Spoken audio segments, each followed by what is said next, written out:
Avant de devenir l'entrepreneur émérite qu'il est, il a eu une enfance, il a eu des défis, il a eu des rêves, il a eu à faire ses premiers pas dans l'entrepreneuriat. Et aujourd'hui, on va discuter avec lui. On va discuter avec Fousseni Diakité, puisque c'est de lui qu'il s'agit. C'est un entrepreneur. Il est dans la cacao culture. Fousseni Diakité, c'est un véritable honneur et un plaisir pour moi d'être avec vous. Bon, je dis vous parce que c'est devant la caméra. Si tu permets, est-ce qu'on pourrait se tutoyer? Oui, bien sûr. Ok. Ça ne dérange pas. En tout cas, je t'admire, je vous admire, toi et ton frère, pour tout ce que vous avez fait. Merci. Et comme moi, beaucoup d'Ivoiriens souhaiteraient vous connaître davantage. Exactement. Vous êtes né à Divo Oui, en 1992. exactement. Comment a été votre enfance? Quand je dis votre, toi et ton frère. Bon, d'abord, déjà, il faut dire que Divo représente beaucoup pour nous. Et c'est là-bas que notre nombril est enterré. Divo, c'est notre source d'énergie. Et il faut dire que nous avons grandi dans des conditions favorables. Une famille modeste, voilà, dans de bonnes conditions en tout cas. Voilà. Dans le champ, Oui, dans le dans champ les, de dans cacao. les Parce que plantations là, je vois déjà. Ah, dans les plantations, attention, il y a dans une les grande plantations différence. de Ok. cacao. Yes. Parce que papa était planteur. Ok. Voilà, donc chaque fois on était dans les plantations. Voilà, donc c'est le souvenir qu'on garde des petits en tout cas, c'est le cacao. Mhm. Comment ça se passait dans les plantations? Bon, ça se passait bien, hein. Étant enfant, ce qu'on pouvait faire, c'est arracher les cabosses, les Ah ah, casser et puis manger. manger. Voilà. Super. Là, cette photo derrière, elle est très représentative. C'était en quelle année déjà? Et ça, c'était en 2020. C'était en 2020 à Alépé. Mhm. On a une plantation aussi à Alépé. Waouh. Voilà, ça c'était à Alépé. Donc, Divo, Oui, à Alépé, Alépé. Le village s'appelle Mokodji. Mokodi. Vous avez combien d'hectares Bon, à l'épée, on a 17 hectares de cacao? de cacao. Waouh. On va revenir à l'enfance. Quelles Ok. sont les valeurs qui vous ont été transmises? La première valeur qui nous a été transmise, c'est la religion et l'honnêteté, le respect des aînés, voilà, et puis le partage, le don de soi. Moi, j'ai envie de rajouter le travail. Oui, surtout le travail, le travail, le travail. Parce que c'est ça que papa avait à la bouche, travailler, travailler, travailler, travailler. Djoula Bougou, lycée moderne d'Adama Sanogo. Adama Sanogo de Divo? Non, Djoulabougou, ça c'est l'école primaire. Nous avons fait l'école primaire à Divo. Donc, Divo, c'était. L'école Le primaire. quartier, c'était Djoula Bougou. Non, non, le quartier c'était libanais. Libanais. Oui. Ok. On a fait le CP1, CM2 Ok. à Divo. Ensuite, on a aménagé à Abidjan. On était à l'internat. CM1, CM2. Ok. Et après le BPC, on a été affecté au lycée moderne Adama Sanogo. Ok. Voilà, de la classe de 5e jusqu'à la terminale. Moi, je suis resté de la classe de 5e jusqu'à la terminale.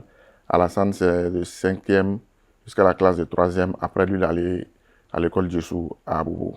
C'est difficile de croire que vous avez été séparés une fois dans Oui, votre vie. parce que là-bas, on était tout le temps ensemble. Uh-huh. Ouais, on fait pas mal de dégâts quand même. Donc, ils ont Ah! jugé bon de nous séparer. Qui a jugé? Les parents? Oui, les parents, oui. Ok. Aussi.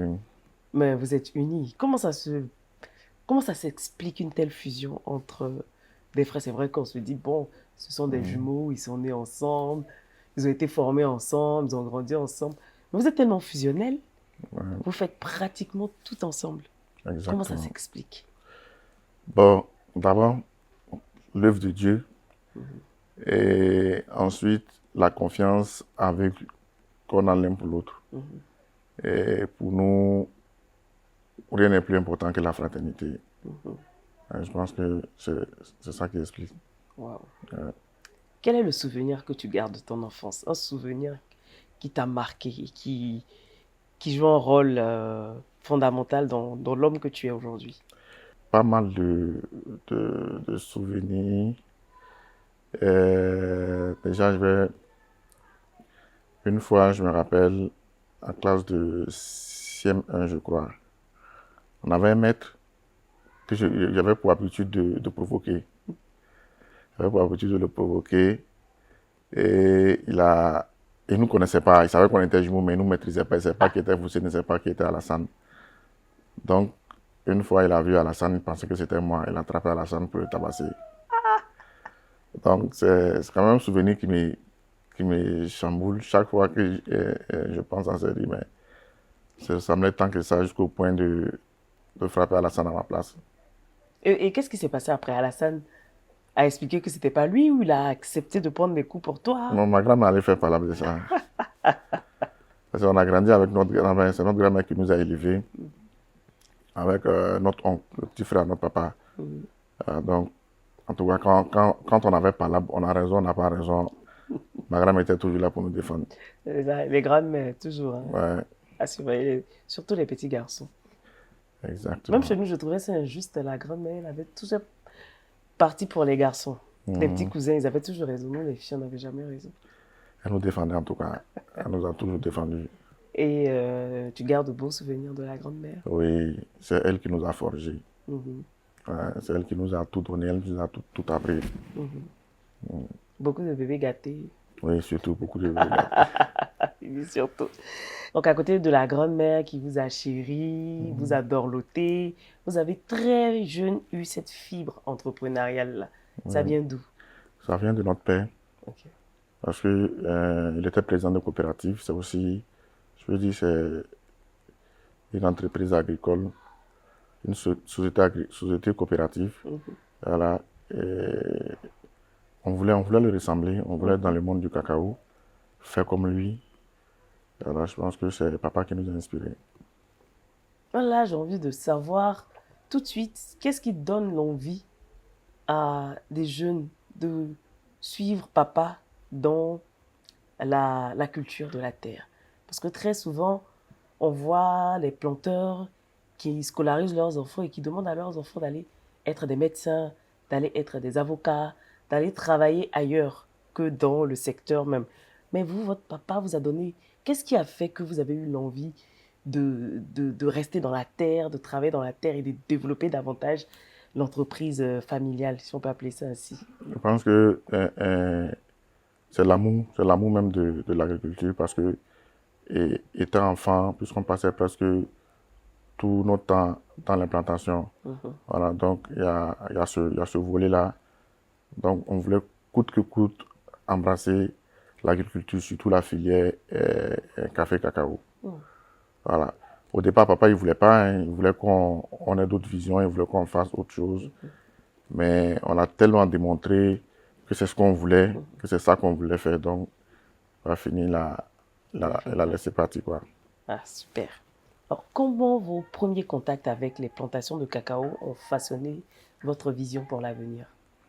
Alors, en 2016, on intègre UNTRCCCI, une union de coopératives dont Alassane était administrateur et moi, directeur commercial.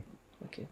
Voilà comment chaque fois on se retrouvait en brousse, en contact avec les paysans pour pouvoir les sensibiliser, pour les faire entrer dans notre union.